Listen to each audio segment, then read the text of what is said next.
2026 ఫిబ్రవరి నెలలో ఆంధ్రప్రదేశ్ ప్రభుత్వం కొన్ని ముఖ్యమైన కొత్త స్కీమ్స్ మరియు నోటిఫికేషన్స్ ప్రకటించింది.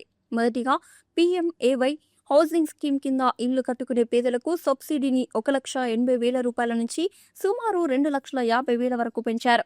ఇది పూర్తిగా ఉచిత సహాయం, తిరిగి చెల్లించాల్సిన అవసరం లేదు.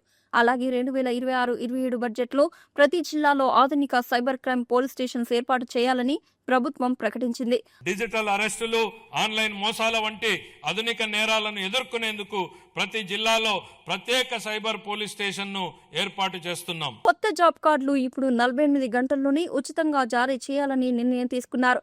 మరియు పని దినాలను 125 రోజులకు పెంచే ప్రణాళిక ఉంది. హెల్త్ సెక్టార్లో కూడా పెద్ద నిర్ణయం తీసుకొని చిన్న ఆసుపత్రులను 100 బెడ్ హాస్పిటల్స్ గా అప్గ్రేడ్ చేయాలని ప్రభుత్వం ప్లాన్ చేసింది.